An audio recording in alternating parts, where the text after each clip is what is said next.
daily soccer podcast with the Global Sports Podcast Network. Hello and welcome back to the Daily Manchester United podcast. I am your host for tonight's episode, Sam Brady, of course, and I'm joined by my good friend Tom. Tom, it's been a little while since we've been on an episode together. How you been, man? I've not been too bad. Busy with work and busy with other things going on involving me. It does feel like a long time since I was last on here, but at least I'm back on the waves of this before United play their next game against Everton on the Monday night. I don't know how I'm going to feel heading into that game because of all the international matches that are being played at the moment. There are some being played whilst we are speaking, but I've got a feeling that United may continue the unbeaten run for now, at least, before the likes of Brian Mbeumo, Ahmad, and Nusa Matsurawi go out on international duty for the African Cup of Nations. So there's that to adjust. And of course, we've got the latest injury news, which we'll run down on. Yeah, exactly. And exactly that. We'll touch on sort of how the implications of AFCON might affect United. Obviously, our African players at the minute are one of our biggest stars with Brian Mbeumo and Ahmad and Mazraoui as well. And we'll touch on how they're doing at the minute on international duty as well, because it was, well, for Brian Mbeumo anyway, a big game against DR Congo on the weekend. Didn't exactly go to plan for them, but we will touch on that in just a second. But I think, yeah, as we're sort of coming out of the international break now, Tom, let's just reflect on our United boys and how they did over in the international break. Look, I'd normally start with England, of course, but I'm going to leave them last, considering we had a whole total of 0 players included in the England squad, not for the first time in recent months as well. So we'll leave them till the end. I want to start with our captain,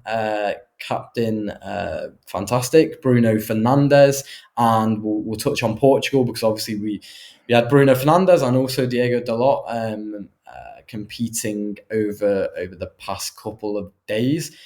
Now, Tom, they lost to Ireland in what was a dramatic game, and turned out to be an amazing win for Ireland, considering what happened against Hungary a couple of days later. But then Portugal, in emphatic fashion, went on to win, I believe, 9-1 potentially. It was 8-1. And Bruno Fernandes did score a hat-trick in that game. So, I mean, yeah, just sum up. I mean, Bruno, I looked at a stat before where since joining, since 2020, Bruno's only missed 17 games, I believe. And that stat is, unbelievable. So, talk to me about Bruno. He's obviously continued his fantastic form into the international break and continued that with Portugal. Talk to me about his form in general and what he's doing again for Portugal. No, he's just immense when he puts on a Portugal shirt. It does, isn't he? But it underlines the fact that he's still got the fire within himself, even when he's on international duty. And you mentioned about how many games he's missed for United since he's joined us. Nearly 6 years ago now. It's surreal that he's been able to keep himself fit in a United shirt. And even when Portugal have got international games coming up, particularly either the World Cup or the Euros, he's one of those where he's able to just get on with it. I know there's been questions about his attitude and his unwillingness to just, head down, get on with it, that type of thing. But he cares about what he wants to achieve. And if we see more of that in United shirt, international football is different to what we see in club football in regards to the pace of the game, the style of the game, and who you're basically going up against. You mentioned the 9-1 win against Armenia. You've got to think that Armenia are not going to be any proposition like so many of the Premier League teams or those in the Champions League that Bruno Fernandes would go up against.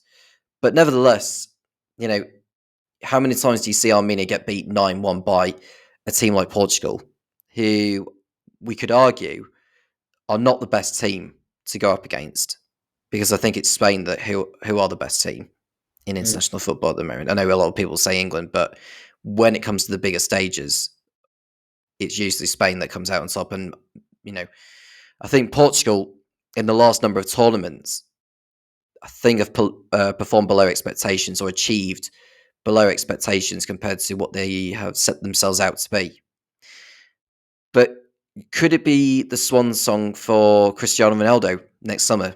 Because we expect it to be his last World Cup as well. And Bruno Fernandes, I think, is in line to win another international trophy, considering that he's already won the Nations League with them. Yeah, I mean, this is the thing with Bruno Fernandes, and we know this now, where no matter if he's playing on an international stage or for United, he wears his heart on his sleeve in terms of he's just so passionate about everything that he does, and that passion.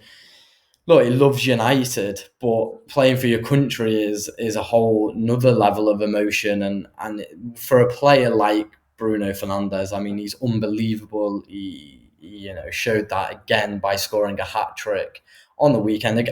Okay, yes, not against the best opposition, but still to bag a hat trick. I believe he was captain because of Cristiano Ronaldo's red card. That brings me on to the next question, Tom. Obviously, we have to speak about him in terms of Cristiano Ronaldo. Are Portugal better without Cristiano Ronaldo? They've got to adapt to life without him at some point. I think they're beginning to, but they've got to start to adapt to life without him, because I'm sure there's been points where Ronaldo hasn't been involved for the Portuguese team. But he can't be around forever. And the likes of Bruno Fernandes, Bernardo Silva, Diego Dallo, and many others in there. I think João Neves as well, because João Neves was on the score sheet, wasn't he, in the game against Armenia. They've got so much in there of Portugal, even without Ronaldo. So I don't think you can really have the excuse of not having Ronaldo in the team when you basically quoting a 40-year-old who's not able to turn up. Well, we saw what happened in the game against Ireland. There was obviously a lack of discipline from Ronaldo. It's rather silly, if you ask me, especially for a man of his experience. Yeah. But I think Portugal reacted brilliantly in the game against Armenia. They just basically got managed in the dressing room, knowing that Ronaldo wasn't going to play anyway. Went out there and got on with it and put together brilliant link-up plays to the goals, and they made Armenia look like a Sunday league team, because Portugal are that great to watch. Yeah, and one more thing on Ronaldo and on Portugal, I guess, before we move on. We've highlighted how good they are, and I suspect they're definitely one of the favourites to win the World Cup, or definitely go far anyway. What do you make of Ronaldo's recent comments and going into the summer, I guess, of him actually not having those aspirations anymore to win a World Cup, and that's not really his dream anymore? I look at it and I pose a question to you, but how damaging is that to have your all-time best player, your captain, come out and go, you know what, I'm not really actually too bothered about winning the World Cup anymore? If that's what he said, then you have to think there's more important things in life than football. He's got a big family with him, which he clearly loves and wants them to succeed. I think one of his children may be getting into football a little bit. I can't remember his name, but either way, he's happy with what he's achieved. He's achieved so much. Yes, I'm sure he would love to win a World Cup. I'm sure he didn't say he wouldn't love to win it. I'd like to think he will love to win it, but it's not like his career is incomplete without it. If you see where I'm coming from, he's one of a few out there to have achieved so much in his career. Looking at what he achieved at United to begin with, perhaps Sporting Lisbon as well, and then obviously all those La Ligas and Champions Leagues he would won at Madrid, and the league titles he had gone on to achieve at Juventus before he came back to United for a little bit. And then obviously winning the Euros with Portugal, winning the Nations League twice with them. Yep. What more could you ask, really? Yeah. I think, Look, I mean, I think the comparison will always be with Messi, and obviously he won the World Cup, so people will be like, that's the one thing that Ronaldo hasn't won. But look, I mean, yeah, as you said, I don't think we should. We're in any position to judge Ronaldo off winning trophies. He's won pretty much everything there is to win, and also, to be honest, I think that is another debate to be had for another day. Definitely not a debate that will go on over the limitations of this episode's length.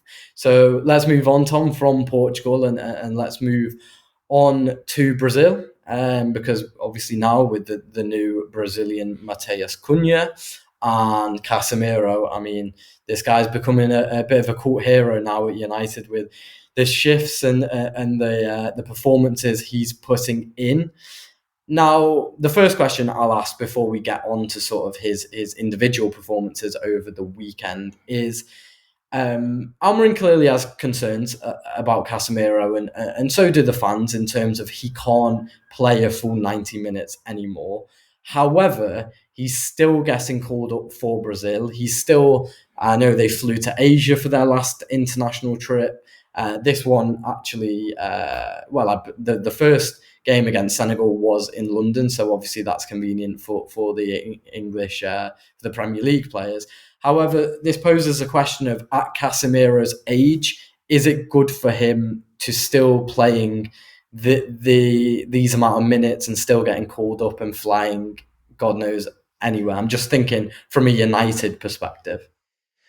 Well, he clearly loves playing for the Brazil team, doesn't he? Does Casemiro. And playing at the Emirates is no unfamiliar territory for the Brazilian team because, they've played a lot of their friendlies at the Emirates, which I suppose is their second home, if you want to call it. And I think Casemiro, he clearly loves playing, his football wherever he goes to. And he is, I think, conscious of how many minutes he is playing in these games because he won't have the legs to what he had at Madrid. But I do admire the fact that he's able to dedicate for the Brazilian team, even though I think the Brazilian team is past him now.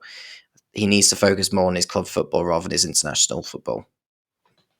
Yeah, I mean, you say that, but he scored on the weekend against Senegal. They are actually losing right now to Tunisia, which is a bit of a shock. But obviously it's a friendly, so it doesn't really matter for them. Yeah, he scored for Brazil, and he put in another solid performance by all accounts. I mean, you say he needs to focus on his club football, but why not? Why not do both if he can do both? He could, but there comes a point.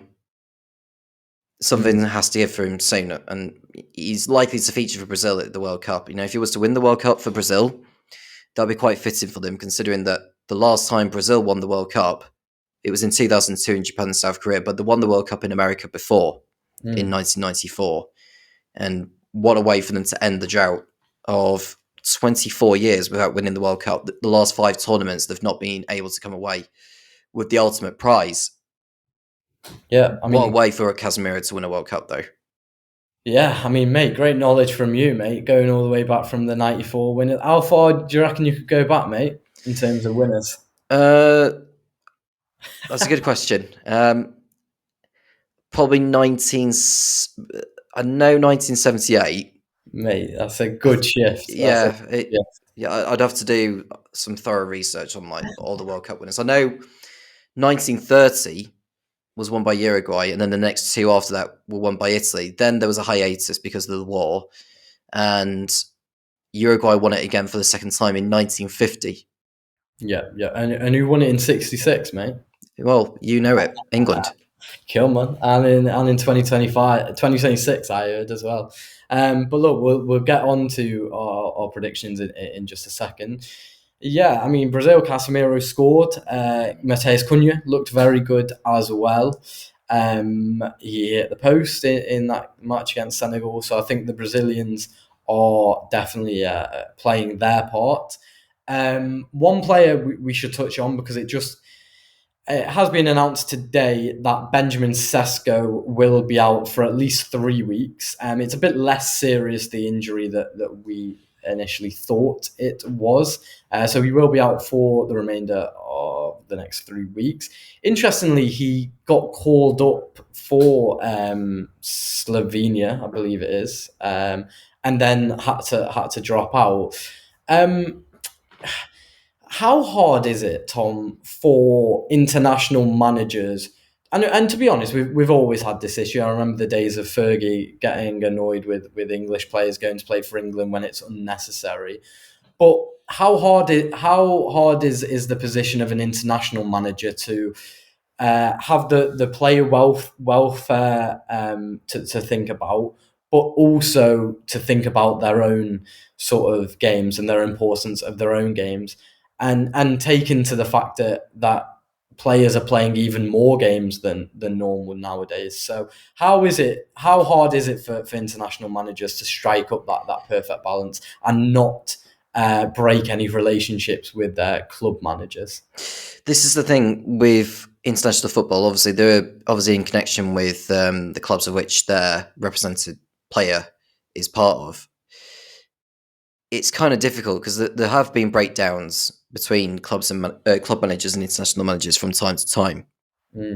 I think I still remember this was 1998, where Chris Sutton had been called up to play for the England team in a B game against Chile. He refused to turn up. He refused to be part of the England squad when Glenn Hoddle was the England manager. Yeah. And that broke the relationship down, I think, between him and Glenn Hoddle. And they weren't exactly happy with Blackburn either, I don't think. But anyway, it's a difficult job to manage, really, when you're an international manager. I mean, you look at Graham Potter, for instance. Some of his players are part of the, playing for Premier League sides. And those that don't know, Graham Potter is now the Sweden manager. They've still got a chance of qualifying for the World Cup via the playoffs. I don't know where to begin. So yeah. I would not want to be a manager of either side of the spectrum.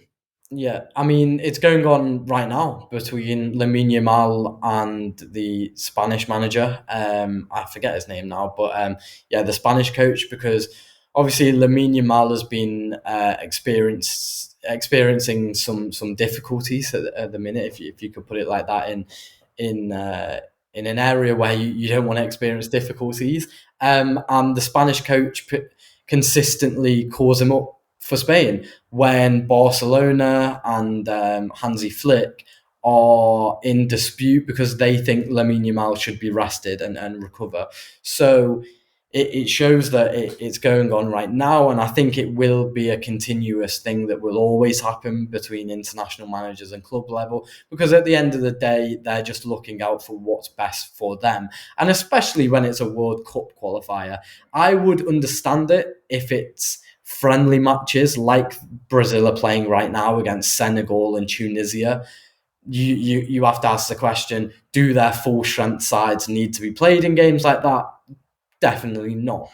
So I get the argument in that sense. However, if they are World Cup qualifying matches, then that's a bit different because you can't really take any risks. So I do get it from that sense of the spectrum.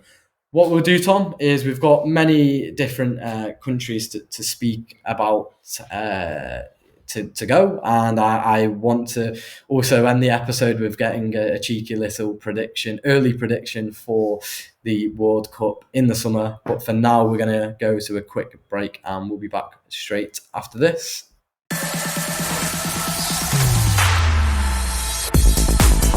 Your daily soccer podcast with the Global Sports Podcast Network. Your body is unique, and Global Sports Podcast Network has partnered with Bionic, the world's most personalised supplements. Bionic provide 100% tailor-made supplements designed to deliver precisely what your body needs at exactly the right levels to optimise your health. No guessing. So click the link in the show notes. Use the code GSPN 2025 for 40% off your first month's subscription. Bionic. Don't settle for off-the-shelf solutions made for just anybody. Get what's right for you right now.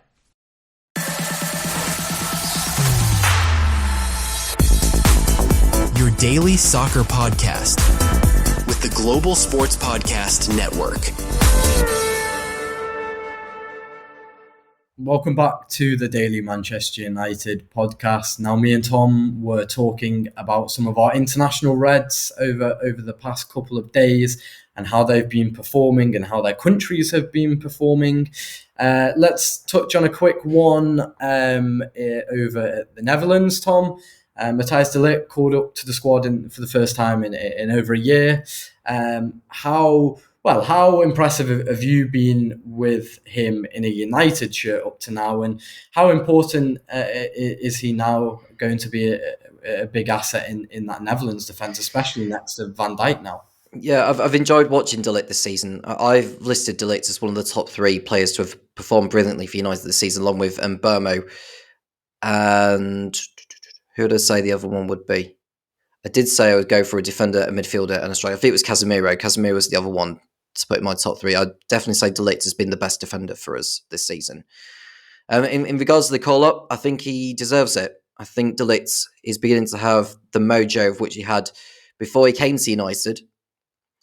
How well is he getting on at the Netherlands? I don't know for certain, actually, but I suppose it's not really too relevant because Netherlands have qualified quite comfortably, it has to be said. Now it's going to be how he'll get on at the World Cup, providing he'll stay fit.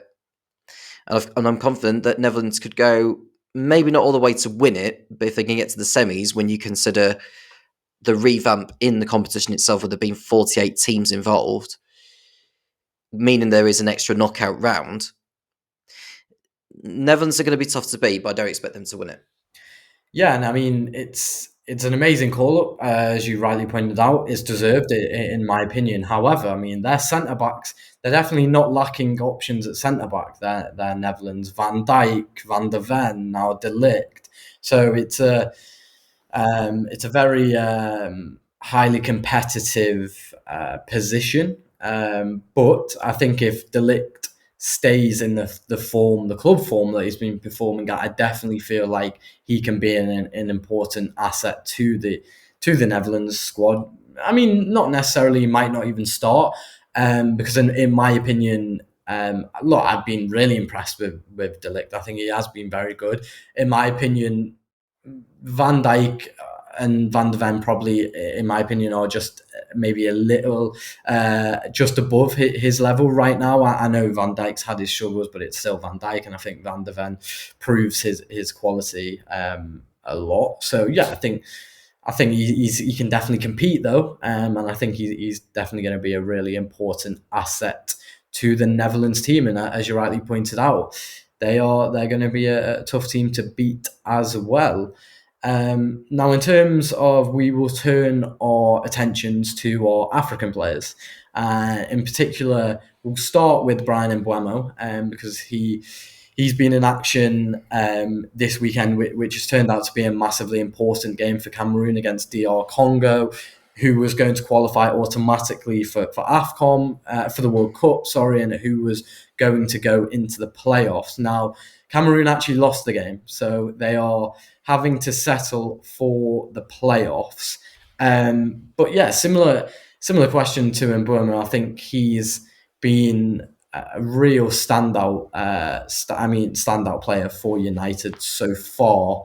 So yeah, just a word on him, Tom. Yeah, well, he's got some work to do with that Cameroon side, and they'll want him so much for that playoff game. I'll look to see who they'll be facing off against, because I know for qualification within the AFCON Confederation, it works out differently to how the UEFA one does. So if I look at Cameroon playoff games, I'll at least know how it will work for them.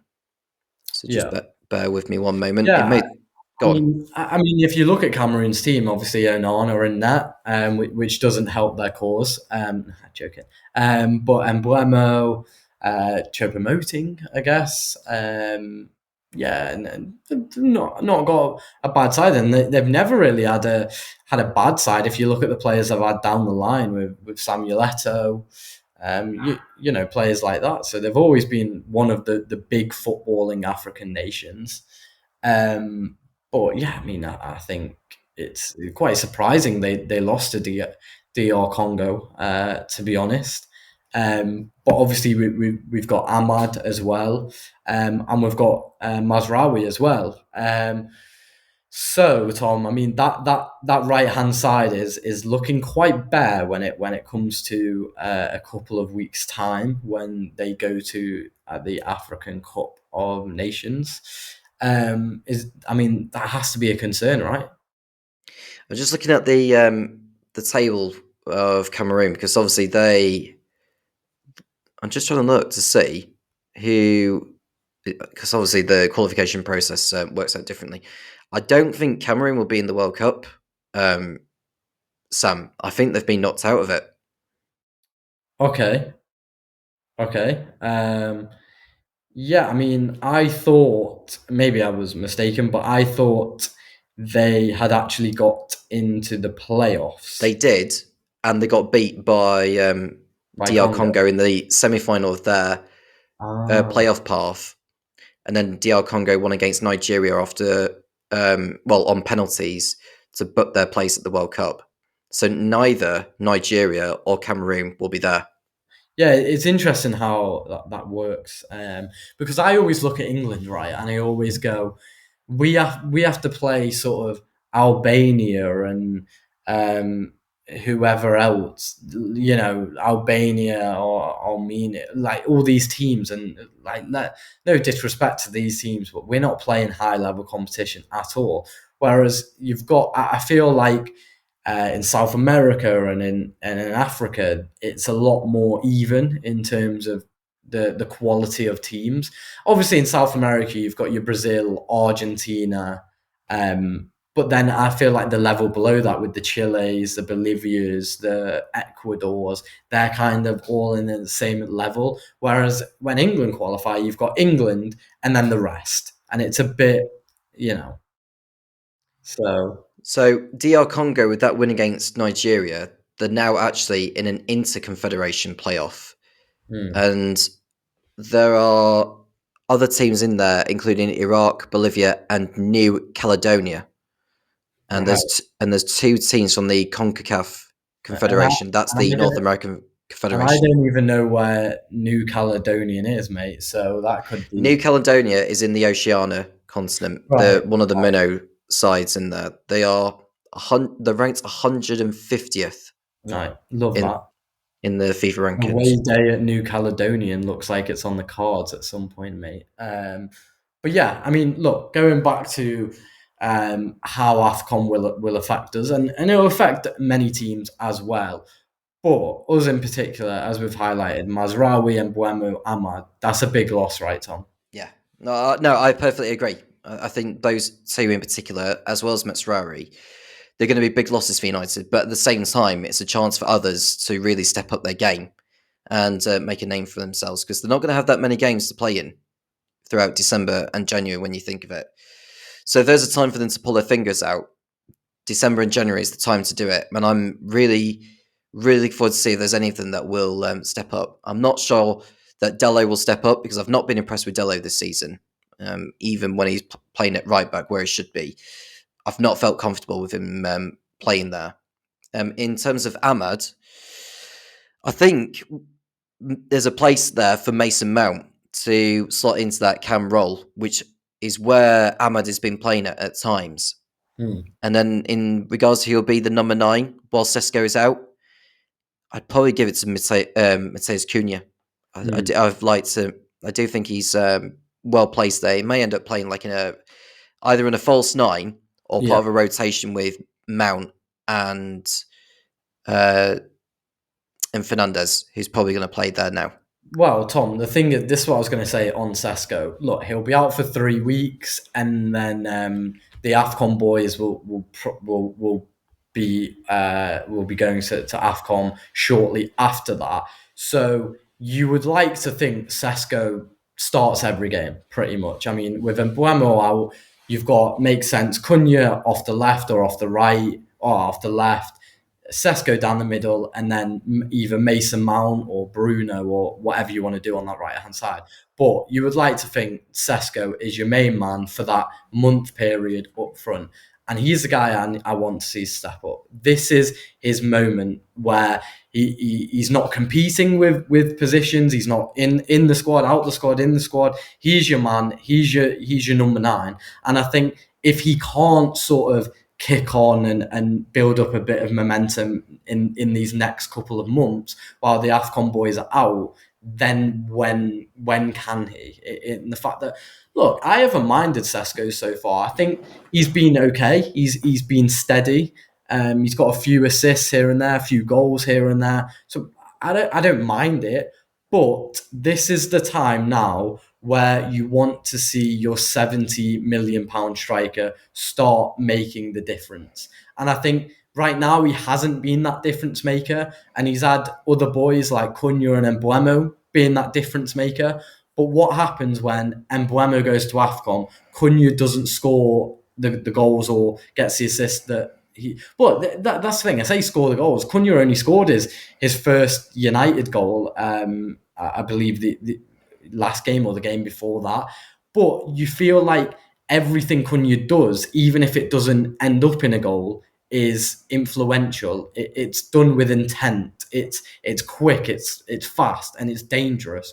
Whereas I look at Sesko sometimes and I go, you're a bit passive there. I want to see you get involved a bit, put yourself about, like as Roy Keane famously said, sometimes you just want to smash into someone. And that's what I feel like with Sesko, where I need to see a bit of energy. I need to see a bit of, a bit of a spark. And that's what I want to see. And look, I've given him his time, and I've given him credit, even saying he's been decent.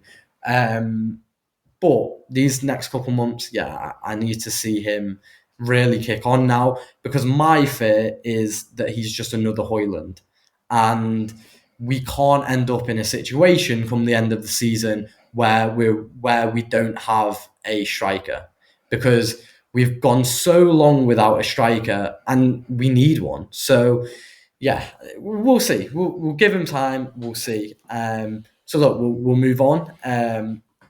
2 things, Tom. One thing, as I said at the start, we should mention England, obviously, us being English boys.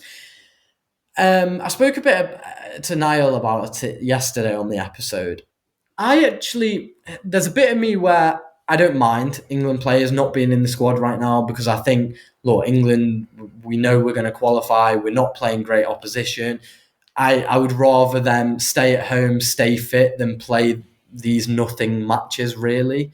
However, it does pain me a little bit, Tom, that as a club like United, we don't have any players in the England squad.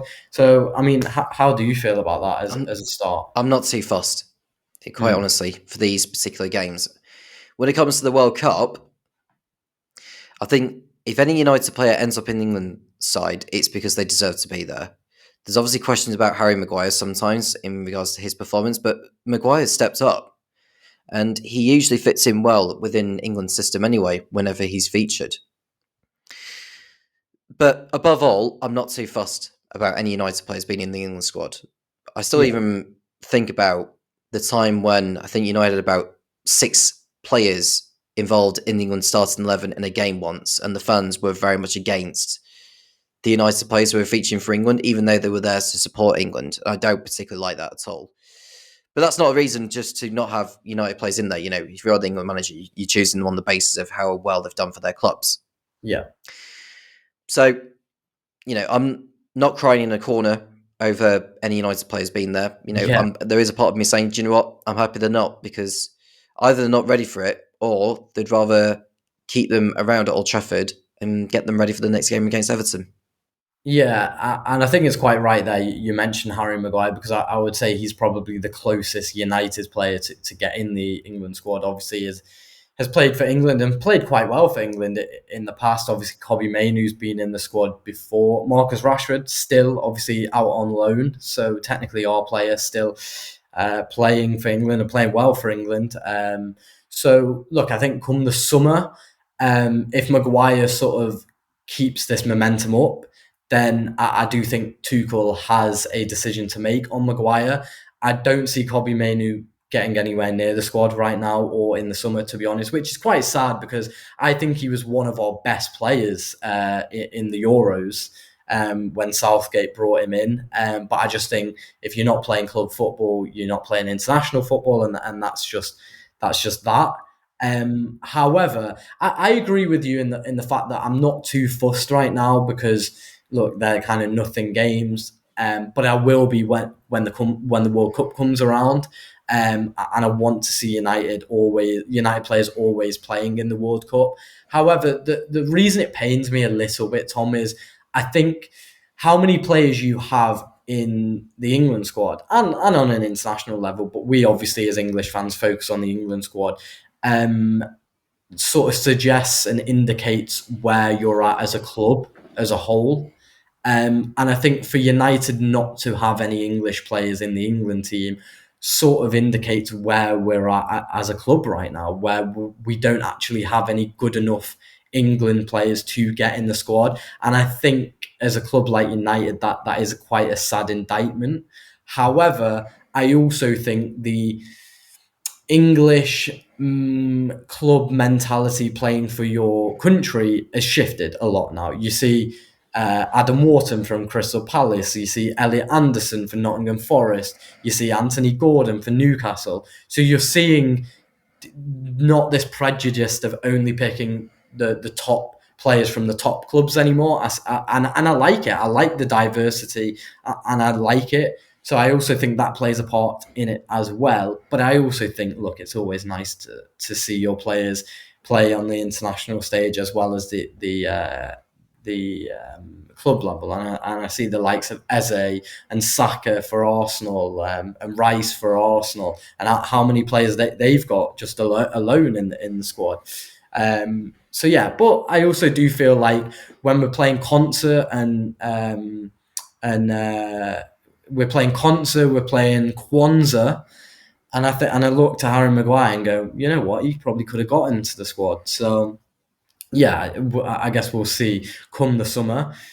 Brings me on to my last question, Tom, and the big question is, where do you think England will fare in the World Cup? And as an early prediction, who do you think might be in and amongst it to be the favourites to win it?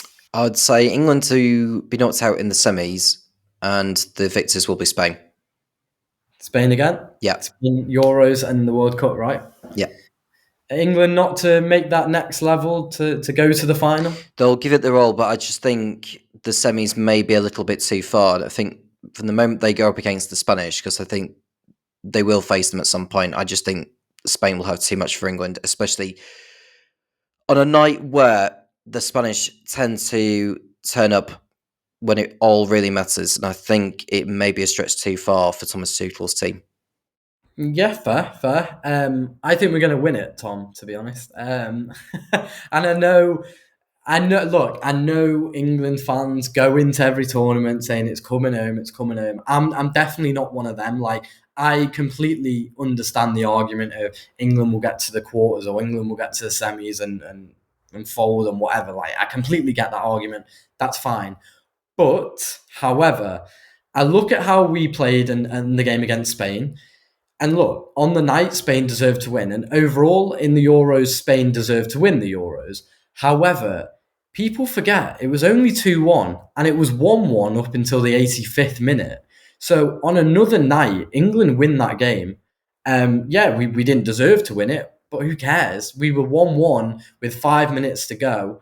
I think if we play Spain out of 10 games, Spain probably beat us 7 out of 10. But we can beat Spain. I truly believe we can beat Spain, and especially we can beat Spain with a better manager, with all due respect, than Gareth Southgate. I think people, there's been this narrative around England internationals, I'm not watching them, we're playing against rubbish opposition, or I hate watching England internationals. I've been watching the past couple international breaks, Tom, and we look good. We look damn good. Like, we play some good football. And look, yeah, we only beat Albania 2-0 the other night, but away at Albania to dominate them and to win 2-0, we haven't conceded a goal the whole qualification. And again, yeah, we're not playing great opposition, but to not even concede a single goal is impressive. To be undefeated is impressive. Tuchel knows how to play competition football, so I think that's a big plus. I mean, Tuchel was the perfect man, and we just play good football. We play solid football. And by the way, I haven't even mentioned our squad is unbelievable. Arguably the best squad in the world, I would argue. We have, as a complete package, bar, I'd say, the defence. The defence has got issues. Well, not even the defence, the centre-backs. I mean, our full-backs, Christ, we've got Reece James, who's one of the best right-backs in the world right now. And yeah, left-back, we got youngsters, we've got O'Reilly, we've got Skelly.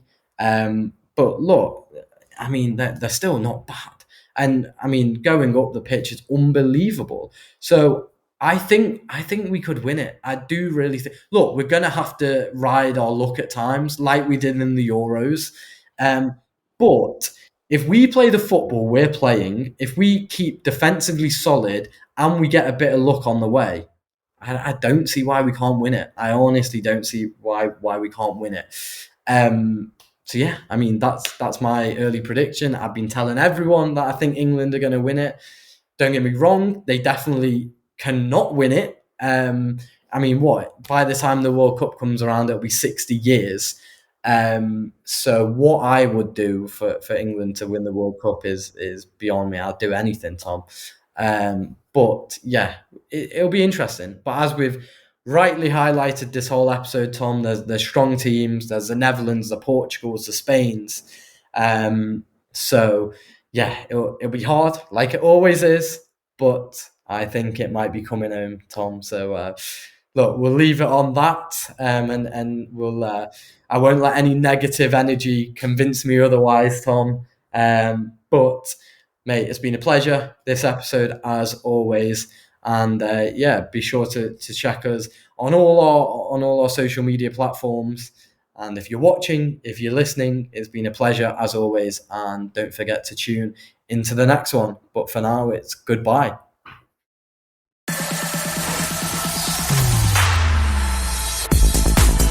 Your daily soccer podcast with the Global Sports Podcast Network.